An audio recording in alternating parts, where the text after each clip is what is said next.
بزرگوں اور بھائیوں، انسان کھائے پیے سوئے جاگے تو اس کے جسم کی ضروریات پوری ہوتی ہیں، لیکن جب وہ اللہ کا ذکر کرتا ہے، نماز پڑھتا ہے، دعا مانگتا ہے، استغفار پڑھتا ہے، درود و سلام کے گجرے پیش کرتا ہے تو پھر اس کی روحانی ضروریات پوری ہوتی ہیں۔ آج جس زمانے میں ہم وقت گزار رہے ہیں، لوگوں کی جسمانی ضروریات پوری کرنے کے لیے، غذائی ضروریات پوری کرنے کے لیے بہت سارے بندوبست کیے جا رہے ہیں، لیکن جتنا لوگ اپنی ظاہری ضروریات میں خود کفیل ہوتے جا رہے ہیں، اتنا ہی زیادہ وہ روحانی طور پر کمزور ہوتے جا رہے ہیں۔ گھنٹوں بیٹھ کر گپ شپ کرنے والے لوگوں کے لیے تھوڑی دیر بھی ذکر الہی کرنا مشکل ہو جاتا ہے۔ لمبی چوڑی باتیں کرنے والے، لمبے چوڑے دلائل دینے والے لوگ اور سمجھدار لوگ اور سیانے لوگ عبادت کے معاملے میں سستی کرتے ہیں، عمل کے مسئلے میں کمزور ہو جاتے ہیں۔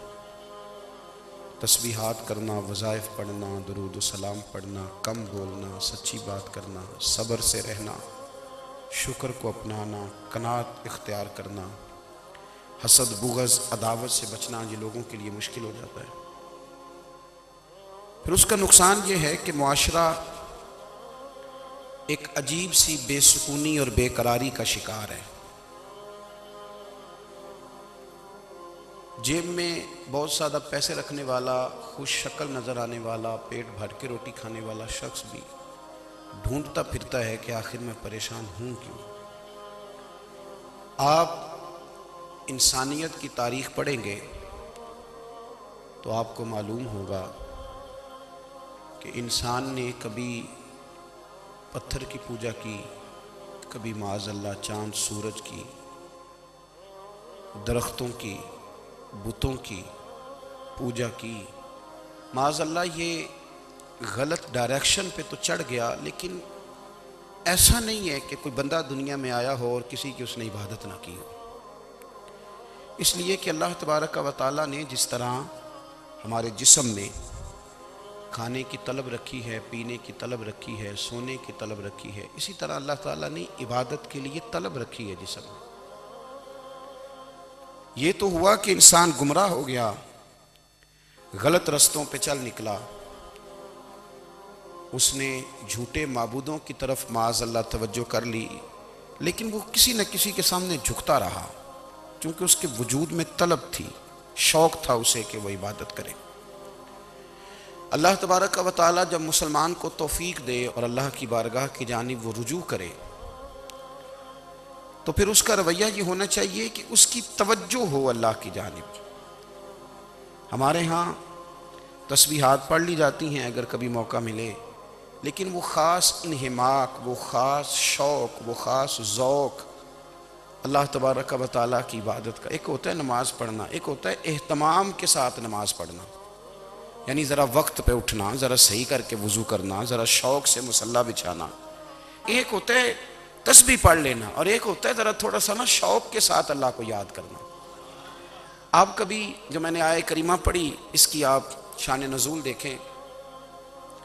نبی کریم صلی اللہ تعالیٰ علیہ وسلم کے کچھ صحابہ اللہ کی محبت کے شوق میں حضور کی بارگاہ میں حاضر ہوئے، اور انہوں نے آ کے عرض پتہ کیا کیا؟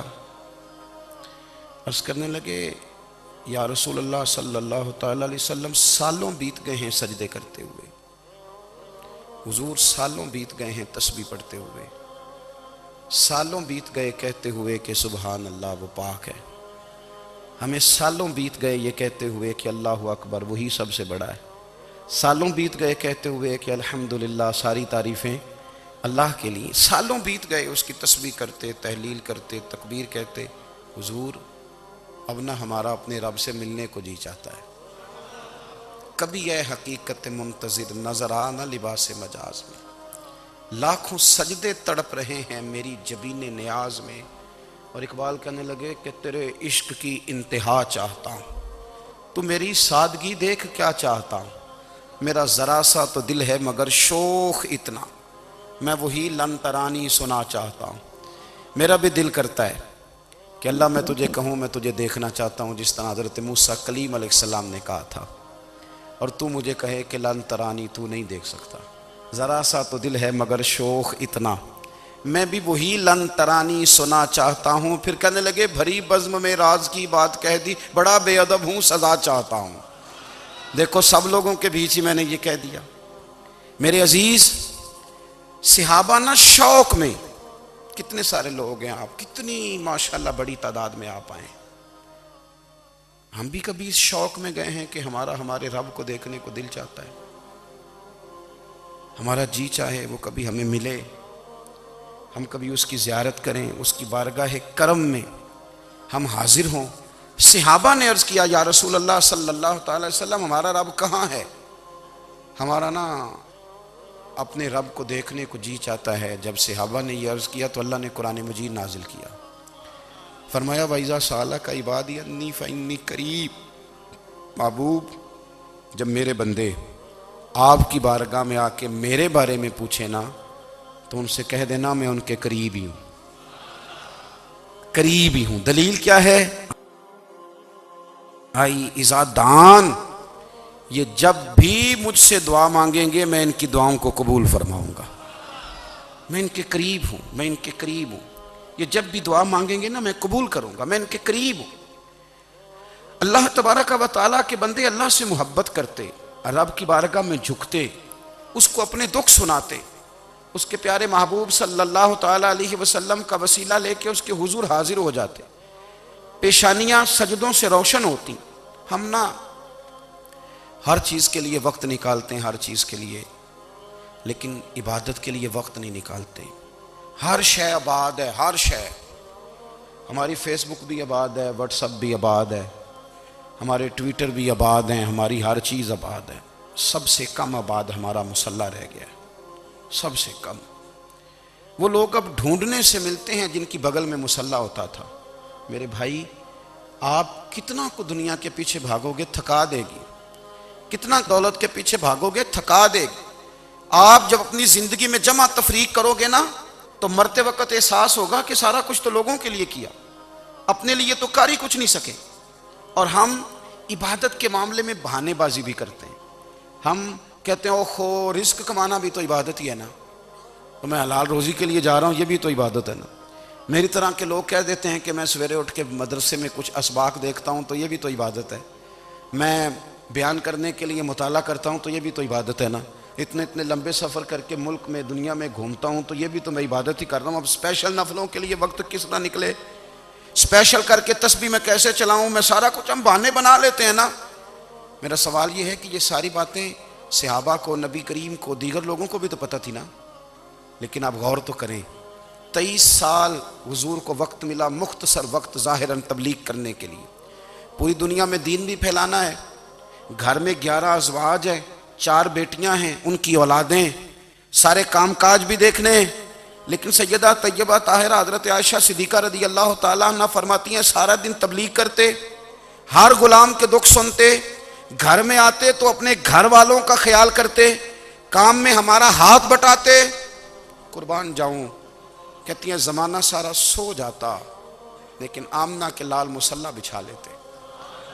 دنیا سو گئی، ساری سب سو گئے، جو خدام تھے، وہ جو غلام تھے وہ سو گئے۔ صحیح مسلم نے لفظ ملیں گے، سیدہ پاک فرماتی ہیں او میرے نبی کے غلاموں، میں نے یہ رنگ بھی دیکھا ہے کہ حضور نے اتنا کھڑے رہے، اتنا قیام کیا، اتنا قیام کیا کہ مقدس پیروں میں ورم آ گئے، سوج گئے پیر، اتنے بڑے۔ دل پہ ہاتھ رکھ کے نہیں بتا سکتا کہ میرے کبھی نماز میں پیر سوج گئے، کوئی نہیں بتا سکتا۔ بچوں کی روٹی کماتے تھک گئے بات الگ ہے، ہم سیر کرنے گئے تو تھک گئے بات الگ ہے، لیکن عبادت میں یہ بھی تو مسلم شریف ہے نا، یہ بھی تو دین ہے نا، یہ بھی تو حضور کی سنت ہے، یہ بھی تو وہ چیز ہے جو کریم کی آنکھوں کی ٹھنڈک ہے۔ سیدہ فرماتی ہیں پیروں میں ورم آ گئے، اور ساری رات ہی حضور نے نماز پڑھی اور ایک ہی آیت بار بار دہرائی۔ مسجد نبی میں بلال حبشی نے فجر کی اذان دے دی اور حضور ابھی مصلی پہ تھے، کریم فارغ ہوئے، میں نے عرض کی یا رسول اللہ صلی اللہ علیہ وسلم، آپ کے تو صدقے اللہ اگلے پچھلوں کے گناہ معاف کرے گا، تو آپ اتنی آہوزاری کیوں فرماتے ہیں؟ آپ تو شفیع ہیں، آپ تو انبیاء کے امام ہیں۔ تو حضور نے فرمایا عائشہ تم نے گنوایا ہے نا میرے اللہ کی مجھ پر کتنی رحمت ہے، افلا اکونا عبدا شکورا، فرمایا اگر اس نے اتنی نعمتیں دی ہیں تو کیا میں اس کا شکر گزار بندہ نہ بنوں؟ میں شکر گزار بندہ نہ بنوں اس کا؟ پھر اگر اتنی نعمتیں اس نے دی ہیں، مجھے اتنا نوازا ہے، تو پھر میں اس کے سامنے سجدے نہ کروں؟ او میرے بھائی، بڑے قابل فخر لوگ ہیں ہم کہ ہم نبی پاک کے غلام ہیں، ہم قابل فخر ہیں کہ نبی کریم کے غلام ہیں۔ کیا کبھی اس غلامی کے شکرانے میں بھی 2 نفل پڑھے کہ یا اللہ تیرا شکر ہے تو نے ہمیں حضور کا غلام بنایا ہے؟ یاد رکھیں کہ اپنی روحانی زندگی کو آباد کریں، استغفار پڑھیں، تسبیحات کریں۔ حضرت عبداللہ ابن عمر رضی اللہ تعالیٰ عنہ حضرت عمر کے صاحبزادے ہیں، مکہ مکرمہ میں ان کی قبر ہے۔ میں نے جب انہیں پڑھا تو مجھے ان سے بڑا پیار ہو گیا، لیکن آپ کو پتہ ہے وہاں جا کے کسی شخص کا مزار تلاش کرنا یا پوچھنا ایک مشکل کام ہوتا ہے۔ تو ایک دفعہ میں مکہ شریف میں حاضر تھا، تو ایک گاڑی والا ڈرائیور مجھے کہنے لگا کہ مولانا میں آپ کو جانتا ہوں، مجھے آپ سے محبت ہے، ایک بات بتاؤں آپ کو؟ میں نے کہا بتاؤ۔ کہنے لگے حضرت عبداللہ ابن عمر کی قبر دیکھنی ہے؟ میں نے کہا یہ تو نہیں کہہ رہا، یہ کسی نے بندوبست کرایا ہے، یہ اللہ نے تیرے دل میں بات ڈالی ہے، یہ ہو گیا تو لے چل مجھے۔ حضرت عبداللہ ابن عمر کو نبی پاک نے فرمایا تھا راجل صالح، یہ نیک بندہ ہے، یہ متقی آدمی۔ حضرت عبداللہ ابن عمر رضی اللہ تعالیٰ عنہ سیدنا فاروق اعظم رضی اللہ تعالیٰ عنہ کے صاحبزادے ہیں، اور ان کی ہمشیرہ سیدہ حفصہ رضی اللہ تعالیٰ عنہ حضور کی زوجہ محترمہ ہیں۔ ایک دن اپنی ہمشیرہ سے کہنے لگے کہ نبی کریم صلی اللہ تعالیٰ علیہ وسلم گھر میں آئے نا، اور اگر حضور غم امت میں پریشان نہ ہوں، طبیعت کو حشاش بشاش دیکھو، تو ذرا پوچھنا تو صحیح حضور کا میرے بارے میں کیا خیال ہے، پوچھنا تو صحیح کہ کریم کی بارگاہ میں میرا کیا مقام ہے، میرے بارے میں حضور کیا فرماتے ہیں۔ اب بہن کو کام بتائے، اور بتائے بھی بھائی، اور پھر بہن وہ کام نہ کرے، یہ تاریخ میں ہوتا نہیں۔ حضرت عمر فاروق رضی اللہ تعالیٰ عنہ کی صاحبزادی ام المومنین رضی اللہ تعالیٰ عنہ فرماتی ہیں کہ میں تو بس منتظر تھی، انہوں نے تو کہا تھا نا کہ اگر تم حشاش بشاش دیکھو تو بات کرنا، لیکن حضور تشریف لائے، میری باری تھی، میرے گھر تشریف لائے، کھانا پیش کیا تو فوراً میں نے عرض کی حضور ایک بات پوچھنی تھی۔ تو حضور نے فرمایا پوچھئے۔ میں نے عرض کی حضور میرے بھائی عبداللہ ابن عمر کے بارے میں آپ کا کیا خیال ہے؟ نوجوانوں میری بات پہ غور کرنا، میرے بھائی کے بارے میں آپ کا کیا خیال ہے؟ تو نبی کریم صلی اللہ تعالیٰ علیہ وآلہ وسلم نے میری طرف دیکھا، اور پھر حضور زیر لب تھوڑا مسکرائے، اور بریلی کے امام کہتے ہیں کہ حضور مسکرا دیتے تھے نا تو جو بڑا دکھی ہوتا تھا وہ بھی ہنس پڑتا تھا۔ اب سوال پیدا ہوتا تھا کہ پھر تو اس مسکراہٹ کے لیے انتظار کرنا پڑتا ہوگا کئی مہینے کہ حضور مسکرائیں تو رونے والے ہنسیں، تو اعلیٰ حضرت فرماتے نہیں، انتظار نہیں کرنا پڑتا، یہ مسکراتے رہنا تو حضور کی عادت ہے۔ جس کی تسکین سے روتے ہوئے ہنس پڑے، اس تبسم کی عادت پہ لاکھوں سلام۔ یعنی یہ تو عادت ہے حضور کی مسکراتے رہنا، اس کے لیے انتظار نہیں کرنا پڑتا۔ بھائیو آپ خیال رکھیں گے، غور کریں گے، حضرت عبداللہ ابن عمر رضی اللہ تعالیٰ عنہ کے بارے میں پوچھا تو سیدہ فرماتی ہیں کہ نبی کریم صلی اللہ تعالیٰ علیہ وسلم نہ زیر لب مسکرائے اور فرمایا حفصہ تیرا بھائی ہے تو اچھا، لیکن میں نے سنا ہے کہ عشاء کی نماز پڑھتا ہے تو فجر تک سویا ہی رہتا ہے۔ او نوجوانوں، 10 بجے تک سونے کی بات نہیں ہوئی، 9 بجے تک سونے کی بات نہیں ہوئی، 11 بجے اٹھنے کی بات نہیں۔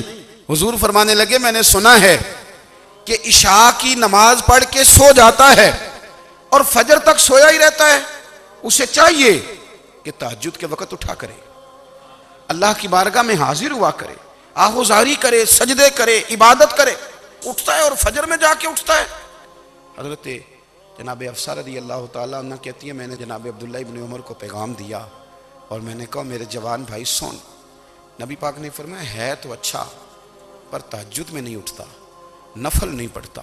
او میری ملت کے جوانوں، مزہ نہیں آ جاتا جب ساری دنیا سوئی ہو، ساری دنیا، اور بستر بھی گرم ہو اور نیند بھی پورا غلبہ کر رہی ہو، اور اچانک گھنٹی بجے دماغ میں آنکھ کھلے گھڑی پہ نظر پڑے 3:30 4 بجے کا پیغام گھڑی بتائے اور کوئی چڑھتی جوانی والا اٹھ کے وضو کرے اور جب وہ مصلی کھول کے بچھائے تو مدینے والے محبوب کہتے ہیں کہ ہر نماز پہ رب ثواب دیتا ہے، اور جو اٹھ کے تہجد کی نماز پڑھے اسے دیکھ کے تو رب مسکراتا ہے، جو اس کی شان کے لائق ہے، جو اس کی شان کے لائق، وہ مسکراتا ہے، خوش ہوتا ہے کہ میرا بندہ تہجد میں اٹھ گیا، وہ مسکراتا ہے۔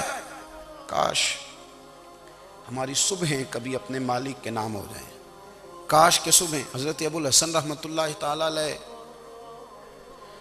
حضرت معاذ ابن جبل رضی اللہ تعالیٰ عنہ کے پاس بیٹھا کرتے تھے، فرماتے ہیں ان سے جو پیار بڑھا تو پھر میرا مصلی سے بھی بڑھ گیا۔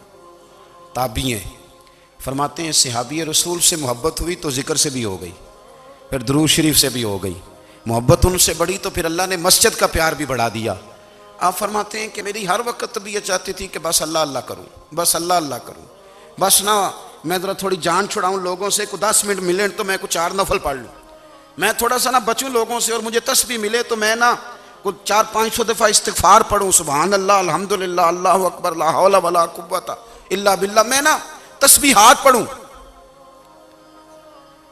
فرماتے ہیں کہ بچے تھے گھر میں 6-7، غربت تھی، کام ملتا کوئی نہیں تھا، اور میں کام چور نہیں تھا، کام ڈھونڈتا تھا، پر اللہ کی قدرت کے کام نہیں ملتا تھا۔ فرماتے ہیں کہ میں نے ایک دن اپنی اہلیہ سے کہا کہ آج میں پھر جاتا ہوں کام ڈھونڈنے، تو میری بیوی بڑی فرما بردار تھی، پر اس دن نہ غربت کے ہاتھوں تنگ آ کے کہنے لگی آج نانا کوئی تو چیز لے کے آیا، تو مجھ سے بچوں کی بھوک نہیں دیکھی جاتی ہے، سب روگاں دا روگ محمد جس دا نام غریبی، کنڈ بلا کے لنگ جاندے نہیں دوست یار قریبی، آج نہ کچھ لے کے آیا تو میں بچے لے کے میکے چلی جاؤں گی۔ شیخ فرماتے ہیں کہ میں بڑا پریشان گھر سے نکلا، پر میں نے صبح سے لے کے زور تک کام ڈھونڈا، کام ملا کوئی نہیں، تو میرے دل میں خیال آیا چلو کام نہیں ملتا تو اللہ اللہ تو کرے نا، چلو بندوں کی مزدوری نہیں ملتی تو رب کریم کی عبادت ہی کرتے ہیں۔ فرماتے ہیں کہ میں نے نا فرات کے پانی سے وضو کیا، نہر کے، شدید دھوپ تھی، ساتھ ریت تھی اور ریت تپ رہی تھی، میں نے اپنا رومال وہیں مصلی کے طور پر بچھا لیا، اور فرماتے ہیں کہ زور سے لے کر عصر تک نماز پڑھی، دھوپ بھی پورے زور پہ، پر میرے سجدے کا ذوق بھی پورے زور پہ۔ فرماتے ہیں سورج بھی چمک رہا ہے اور رب کی عبادت کا ذوق بھی پورے زور پہ، میں سجدہ کروں تو پھر میرا اٹھانے کو جی نہ چاہے۔ میرے استاد لکھا کرتے تھے، یہ ان کا شعر ہے، وہ کہا کرتے تھے مجھے سوز دے، مجھے ساز دے، اور مجھے نیم شب کا نیاز دے، دم سجدہ خود کو میں توڑ دوں، مجھے ایسا ذوق نماز دے، اور میں تیری بہار کا پھول ہوں، میں کھلا بھی ہوں تو تیرے لیے، مجھے میری شاخ سے توڑ لے، مجھے اپنی زلف کا ناز دے۔ بھائی فرماتے ہیں کہ عصر تک میں نے نفل پڑھے، دل ڈھلنے لگا، عصر کی نماز پڑھی اور میں وہاں سے چلا۔ اب میں جب نکلنے لگا تو دل میں خیال آیا کہ چھوٹی چھوٹی دیواریں ہیں گھر کی، بغیر کچھ لیے جاؤں گا تو بیوی دور سے دیکھے گی تو شور کرے گی کہ پھر خالی ہاتھ آ گیا ہے۔ کہتے میں نے اپنے اسی رومال میں جس پہ میں نے نماز پڑھی تھی نا، رومال میں کی عقیدہ پنجابی جو صافہ کہتے ہیں، اسی میں نا میں نے کچھ ریت بھر لی کہ وہ دور سے دیکھے گی تو سمجھے گی کچھ لے کے آیا ہے، چلو جا کے اسے بتا دوں گا کہ آج پھر مزدوری نہیں ملی۔ کہتے ہیں وہ ریت لے کر جب میں گھر میں گیا تو پہلے بیوی دروازے پہ کھڑی ہوتی تھی، پوچھتی تھی خالی ہاتھ آ گئے ہو؟ آج میں نے دیکھا تو ہے ہی کوئی نہیں۔ فرماتے ہیں میں اندر داخل ہوا، سلام لیے، کونے میں نے وہ رومال رکھ دیا اور میں نے آواز دی کہ بھلی مانس کہاں ہو؟ تو وہ کہنے لگی آپ منہ ہاتھ دھو لیں، میں روٹی لے کے آئی۔ میں نے کہا روٹی کہاں سے آ گئی؟ یہاں تو کئی دنوں کے فاقے، تو کئی دنوں کی غربت ہے، یہاں تو اس گھر میں تو فقیری ہے۔ فرماتے ہیں کہ وہ روٹی لے کے آئی اور اس وقت کی جو موجودہ نعمتیں تھیں، سمجھ لیں سلاد، اچار، ہر چیز ساتھ لائی۔ میں نے کہا کہ بچے کہاں گئے؟ کہنے لگی وہ کھانا کھا کے کھیلنے گئے، آپ کھانا کھا لیں آ جاتے ہیں۔ کھانا اس نے چن دیا۔ میں نے حیرت انگیز لہجے میں ساری نعمتیں اپنے دسترخوان پہ دیکھ کر کے بیوی سے پوچھا یہ کہاں سے آیا کھانا؟ بچوں کو تو نے کہاں سے کھانا کھلایا؟ یہ سارا کچھ کیسا ہے؟ تو کہنے لگی پتہ نہیں آج آپ کس کریم کی مزدوری کرنے چلے گئے تھے، پتہ نہیں کس کریم کی، میرے گھر میں تو اتنی نعمتیں آئی ہیں کہ مجھ سے سنبھالی نہیں جا رہی، اتنا اناج ہے، اتنا گندم ہے، کس کریم کے دروازے آج چلے گئے تھے؟ یہ کہتے کہتے وہ اٹھی اور اٹھ کر کے کہنے لگی پہلے بڑا کچھ آیا تھا، اب کیا لے آئے ہو؟ اور جا کر کے نا اس نے وہ ریت والا رومال کھولا، کہنے لگے میں تو لے کے آیا تھا ریت، تو میرے رب نے اسے بھی سونے اور ہیرے بنا دیا تھا۔ جب آپ کی توجہ اللہ کی جانب، میرے نبی پاک صلی اللہ تعالی علیہ وسلم نے فرمایا ہر چیز اپنے رب سے مانگ، ہر چیز مانگ، ہر چیز مانگ۔ یا رسول اللہ کیا کچھ؟ میرے محبوب نے فرمایا تیرے گھر میں نمک بھی ختم ہو جائے تو وہ بھی اپنے رب سے مانگا کر، تو مانگنا وہ تجھے دے گا، تو اس کی بارگاہ میں کشکول طلب دراز تو کرنا۔ اور ترمذی شریف میں عجیب لفظ ہیں، رسول کائنات نے فرمایا، رب کریم فرماتا ہے جب میرا بندہ ہاتھ اٹھاتا ہے نا تو مجھے حیا آتی ہے کہ میں خالی کیسے لوٹا دوں اس کے۔ اتنے بڑے بادشاہ کی بارگاہ میں، او بھائی لوگوں سے عزتیں تلاش کرتے ہو تو وہ کیا تمہیں عزت دیں گے؟ وہ تو کل اچھا کہتے ہیں پرسوں برا کہنے لگ جاتے ہیں۔ لوگوں کے سامنے گڈ بک میں آنا چاہو گے تو وہ تو سویرے تمہارے بارے میں کچھ کہیں گے، شام کچھ اور کہیں گے۔ اپنی روحانی زندگی آباد کریں، اپنے مسلح کو وقت دیں، اور دنیا سے چھپ کر اس موبائل کو بند کر کے اور اپنے آپ سے بھی چھپ کے اور تنہا ہو کے چھپا کے سارا کچھ اپنے آنسو اپنے رب کی بارگاہ میں پیش کریں، اس کے حضور حاضری دیں۔ سنو نا ترمذی کی حدیث، اور اسے یاد رکھنا، نبی پاک علیہ السلام نے فرمایا اپنے دکھ لوگوں کے سامنے نہ بیان کرنا، سیٹھوں نوابوں کو نہ بتاتے پھرنا، دنیا داروں کے سامنے جا کے نہ رونا کہ میں تکلیف میں ہوں۔ فرمایا اگر دنیا داروں کو دکھ بتاؤ گے رب تمہیں کبھی غنی نہیں کرے گا، اور لوگ ہیں کہ الٹا مذاق اڑائیں گے۔ آپ کی جس سے بڑی پکی یاری ہے نا، پکی، وہ تب تک پکی ہے جب تک آپ نے 50,000 مانگا نہیں، اور جس وقت آپ نے کہہ دیا کہ میں مجبور ہوں میری مدد کر، تو پھر ختم ہو گئی دوستی۔ لوگوں کی تعلقات آپ کے ساتھ تب تک ہیں جب تک آپ ان سے کوئی ضرورت وابستہ نہیں کرتے۔ کریم محبوب فرمانے لگے بندوں کے سامنے دکھ نہ بیان کرنا، اللہ تجھے کبھی غنی نہیں کرے گا۔ تو اپنے دکھ اپنے رب کو بتا، تو دعائیں مانگ، تو اس کی بارگاہ میں حاضر ہو، تو اس کے حضور عرض کر۔ فرمایا اپنے دکھ اپنے رب کو بتا، وہ جلدی کرے یا دیر سے کرے تجھے ساری دنیا سے بے نیاز کر دے گا، تجھے کسی کا محتاج نہیں رہنے دے گا۔ اپنے مسلح کو، اپنی دعاؤں، ایک بزرگ فرماتے ہیں میں نے دعا مانگنے کا طریقہ اپنی بیوی سے سیکھا، دعا مانگنے کا طریقہ اپنی، سیکھنے والے تو اپنے بچوں سے بھی سیکھ لیتے ہیں، سیکھنے والے تو ہر ایک سے سیکھتے ہیں۔ وہ کہتے ہیں میں نے دعا مانگنے کا سلیقہ اپنی بیوی سے سیکھا ہے۔ حضرت وہ کس طرح؟ فرمانے لگے میری بیوی نے نا مجھے کوئی کام بتایا، کچھ پیسوں کی ضرورت کے لیے کہا، تو میں نے اسے کہا کہ بھئی ابھی میرے پاس نہیں ہے، کچھ دنوں میں آتے ہیں تو میں دے دوں گا۔ عورتوں کی عادت ہوتی ہے وہ بار بار یاد کراتی ہیں، 2-4 دنوں کے بعد پھر اس نے کہا حضرت وہ میں نے کہا تھا کچھ پیسے، میں نے اسے کہا کہ ابھی میرے پاس نہیں ہے، کچھ دنوں میں ملتے ہیں تو میں تمہیں دے دوں گا۔ اس نے کچھ دنوں کے بعد پھر کہا حضور وہ میں نے کچھ پیسے کہے تھے۔ فرماتے میں نے ڈانٹ دیا، میں نے کہا کہ کیا تو روز مجھے شرمندہ کرتی ہے، کہا نا میرے پاس نہیں ہے، ہوں گے تو دے دوں گا، تو روز یاد کراتی ہے۔ فرماتے ہیں اس نے پہلے تو میری ڈانٹ کو سہا، پھر میرے سخت جملوں نے اس کی آنکھوں میں آنسو پیدا کر دیے، پھر اس نے اپنے آنچل میں اپنے اس دکھ کو سمیٹا، اور پھر اس نے ایک جملہ کہا تو میں رو پڑا، اور مجھے اپنے رب سے مانگنے کا طریقہ آ گیا۔ مجھے کہنے لگی حضرت جی آپ نے ڈانٹ دیا، میں نے سہ لیا، پر آپ ہی میرے شوہر ہیں، بتائیں نا آپ سے نہ کہوں تو میں کس سے جا کے کہوں۔ فرماتے ہیں میں رو پڑا، اور میں کھل کے رویا، اور میں تڑپ کے رویا، اور پھر میری سسکیاں بند گئیں۔ تو مجھے کہنے لگی آپ کو کیا ہوا؟ میں نے کہا مجھے بھی دعا مانگنی آ گئی ہے، جب میں اسے کہوں گا نا اللہ تو ہی میرا رب ہے، میں تجھ سے نہ کہوں تو میں کس سے جا کے کہوں؟ میں کیوں کسی بندے سے سوال کروں؟ میں کیوں کسی دنیا دار سے کہوں؟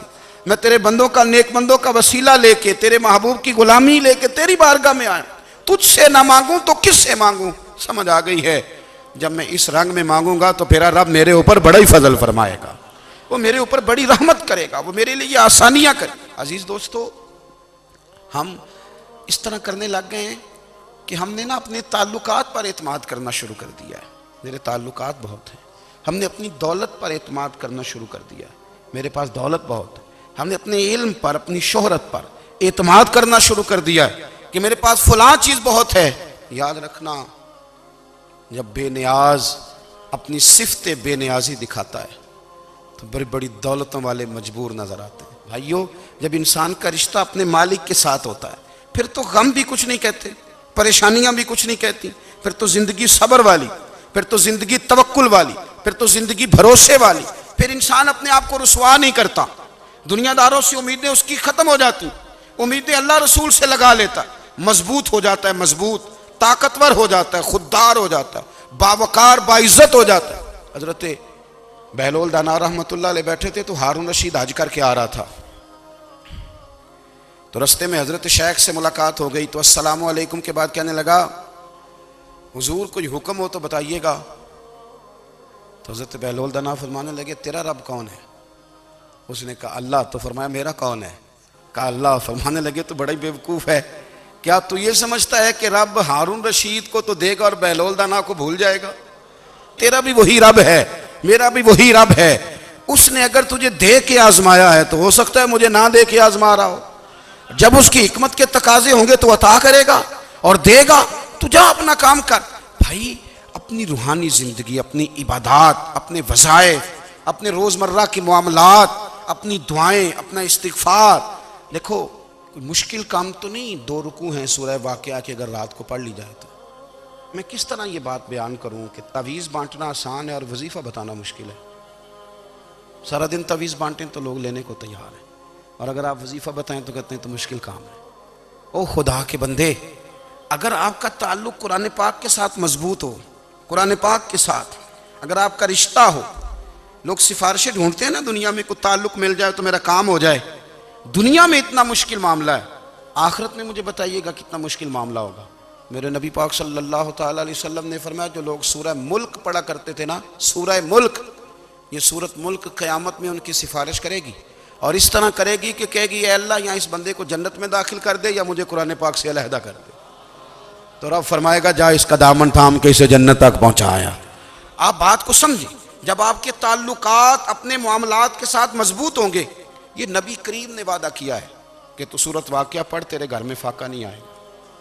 حضرت عبداللہ ابن مسعود رضی اللہ تعالیٰ عنہ بیمار تھے تو حضرت عثمان غنی رضی اللہ تعالیٰ عنہ تیمارداری کے لیے تشریف لے گئے اور جا کر کے کہا کہ آپ بڑے بیمار ہیں، آپ کی بیٹیاں زیادہ ہیں، میں چاہتا ہوں کہ خزانے میں سے کچھ مدد کروں. تو سیدنا عبداللہ ابن مسعود رضی اللہ تعالیٰ عنہ اٹھ کے بیٹھ گئے اور کہنے لگے امیر المومنین، اللہ آپ کو میری طرف سے، میری بیٹیوں کی طرف سے بہتر صلہ دے. میری بیٹیوں کو کسی خزانے کی ضرورت نہیں، میں نے انہیں خزانہ دے دیا ہے. کہا جناب آپ نے کون سا خزانہ دیا ہے، میں آپ کے مالی معاملات کو جانتا ہوں. تو فرمانے لگے امیر المومنین، میرے نبی کریم نے فرمایا ہے جو سورت واقعہ پڑھے اسے کبھی فاقہ نہیں آتا. میں نے بیٹیوں کو یاد کرا دی ہے، یہ خزانہ میں نے انہیں دے دیا ہے. وہ سارے والدین سنیں جو بیٹیوں کے لیے پریشان رہتے ہیں. حضرت عبداللہ ابن مسعود نصیحت کر رہے ہیں، فرمانے لگے میں نے سورت واقعہ یاد بھی کرا دی ہے، پڑھنے کی عادت بھی ڈال دی ہے. حضور نے فرمایا ہے جو سورت واقعہ پڑھے اسے فاقہ نہیں آتا. کہنے لگے چاند تو اپنی جگہ چھوڑ سکتا ہے، سورج گر سکتا ہے، تارے ٹوٹ سکتے ہیں، پر مدینے والے رسول کی بات غلط نہیں ہو سکتی. حضور نے فرمایا فاقہ نہیں آئے گا تو انشاءاللہ کبھی بھی نہیں آئے گا. کرنے کا کام یہ ہے کہ ہم اپنے معاملات، اپنی عبادات، اپنی دعائیں، کبھی 10 منٹ عادت ہو جائے نا دعا مانگنے کی علیحدہ سے رات کو. حضور نے فرمایا جو فرض نماز کے بعد دعا مانگے اللہ اس کی قبول کر لیتا ہے. نبی پاک صلی اللہ تعالیٰ علیہ وسلم نے فرمایا اللہ مسافر کی دعا قبول فرماتا ہے. حضور نے فرمایا اللہ مظلوم کی دعا قبول فرماتا ہے. حضور نے فرمایا بیمار سے دعا کراؤ اللہ اس کی دعا قبول فرماتا ہے. میرے نبی پاک نے فرمایا ماں باپ جب بھی اولاد کے لیے ہاتھ اٹھائیں، ویسے تے بلے شاہ تو آسمانی اڈدیاں ہی پھڑ دیں، جڑا گھر بیٹھا انہوں بڑھیا ہی نہیں. حضور فرمانے لگے ماں باپ جب بھی اولاد کے لیے دعا فرمائیں اللہ ان کی دعا کو قبول کرتا ہے. آپ اپنا تعلق بنائیں دعا کے ساتھ، عبادت کے ساتھ، مصلی کے ساتھ رشتہ بنائیں، استغفار پڑھیں. صلاح الدین ایوبی صلیبی جنگوں میں تھے، رات کو مسجد اقصیٰ میں نماز پڑھی تو پریشان تھے. ایک بزرگ سے ملاقات ہوئی تو وہ کہنے لگے کہ آپ بڑے پریشان ہیں. کہنے لگے حضور پریشان اس لیے ہوں کہ پہلے ہی مسلمان کمزور ہے، اب میں نے سنا ہے دشمن کا ایک بحری بیڑا وہ جنگی سامان سے بھرا ہوا آ رہا ہے، تو اب ان کے پاس اور تلواریں اور نیزے آ جائیں گے، مسلمانوں کے پاس پہلے ہی وسائل کی کمی ہے، پریشان ہوں کس طرح کر کے مقابلہ کریں گے. یہ بات کہتے ہی صلاح الدین ایوبی نے بزرگوں سے کہا حضور آپ بھی دعا کرنا، دعا کی بڑی طاقت ہے. میرے نبی پاک نے فرمایا دعا مومن کا ہتھیار ہے. دعا مومن کا، دعا مومن کا، حضور نے فرمایا تقدیر کو سوائے دعا کے کوئی چیز نہیں بدل سکتی۔ دعا مومن کا ہتھیار ہے، یہ کافر کے پاس کوئی نہیں، یہ ہتھیار ہے مومن کا۔ اللہ کرے آپ کو سمجھ آئے، پھر سنیں، کئی بار کہہ چکا ہوں، یہ ہتھیار ہے۔ کافر کے مقابلے میں جو تیرے پاس سب سے بڑا ہتھیار ہے وہ دعا ہے۔ دعائیں کرانی چھوڑ دی، کرنی چھوڑ دی، لینی چھوڑ دی۔ حضرت سیدنا انس بن مالک رضی اللہ تعالیٰ عنہ فرمایا کرتے تھے، میں نے وہ رنگ دیکھا ہے جب حضور دعا مانگتے تھے اور حضور کی مقدس آنکھوں میں آنسو بھی ساتھ ہی بہا کرتے تھے، میں نے وہ انداز دیکھا ہے۔ تو صلاح الدین ایوبی بزرگ سے کہنے لگے آپ بھی دعا کیجیے، اور خود رونے لگے اور سر سجدے میں رکھ کے رونے لگے، اور عشاء سے لے کر فجر تک روئے، خوب روئے۔ صبح وہ بزرگ آئے تو صلاح الدین ایوبی کا خوبصورت اور ہنستا ہوا چہرہ دیکھا، کہنے لگے آپ بڑے خوش ہیں، رات تو میں نے بڑے روتے ہوئے دیکھا تھا۔ تو کہنے لگے حضور وہ جو بحری بیڑا آ رہا تھا نا وہ پانی میں ڈوب گیا ہے، اب وہ نہیں آ رہا، ابھی خبر آئی ہے تو میں بڑا خوش ہوں۔ بزرگ کہنے لگے اٹھ سینے سے لگ، اور سونے کے بعد وہ بحری بیڑا پانی میں نہیں ڈوبا، وہ تیرے آنسوؤں میں ڈوب گیا ہے۔ وہ جو تو رات رویا ہے نا رب کریم کی بارگاہ میں، تو وہ ڈوب گیا ہے۔ بھائی اپنا مصلے کا، عبادت کا، وظائف کا، اللہ اللہ کا سلسلہ اس کو مضبوط کریں، اپنی دعاؤں کے تعلق کو مضبوط کریں۔ دعائیں بڑے انقلاب برپا کر دیتی ہیں۔ ہم تھوڑے تھوڑے نا جب سے خشک ہوئے ہیں نا، خشک، اور میری تو جماعت ہی صوفیاء کی جماعت تھی، ہم تو داتا علی اجمیری کی جماعت سے، ہم تو خواجہ اجمیری کی جماعت سے، ہم تو شیخ احمد فاروق سرہندی کی جماعت سے، ہم تو صوفیاء کی جماعت۔ ہماری جماعت نے بھی وہ تعلق جو ہمارے بزرگوں نے بنایا تھا۔ بزرگ اللہ کے قریب کیسے جاتا ہے؟ تو ہمارے یہاں نا بہت سارے لوگ کہتے ہیں جی نظر ہو گئی تو کام ہو گیا۔ بھائی جو بخاری مسلم میں طریقہ ہے نا اللہ کا قرب پانے کا، وہ تو نفل ہے۔ نبی کریم علیہ السلام نے فرمایا بندہ نفلوں کے ذریعے رب کے قریب جاتا ہے، اور اتنا قریب جاتا ہے کہ پھر اللہ اس کی زبان بن جاتا ہے، اللہ اس کی آنکھیں بن جاتا ہے، کان بن جاتا ہے، ہاتھ اور پیر بن جاتا ہے۔ تو یہ تو عبادت ہے، یہ تو اللہ کی بارگاہ کی حاضری ہے جو آپ کو اللہ کے قریب کرے گی۔ تو اپنے نماز کو اہمیت دے کے ادا کریں، نمازیں موبائل بند کر کے ادا کریں۔ لیکن نا کچھ لوگ کہتے ہیں مجھے ٹائم نہیں ملتا نماز کا، تو میں کہتا ہوں یہ آپ نے بڑی جرت کی بات کی ہے۔ مجھے کو میرا پیر بھائی کہہ دینا میرے پاس ٹائم نہیں آپ کو ملنے کا، تو میں کہتا ہوں آج کے بعد آنا ہی نہ۔ تو کیا سمجھتا ہے تو بہت بڑا آدمی ہے، تیرے پاس ٹائم نہیں ہے اور ہمیں ملنے کا ٹائم، موج کر۔ تو آپ نے اللہ رسول کو کہہ دیا ٹائم نہیں۔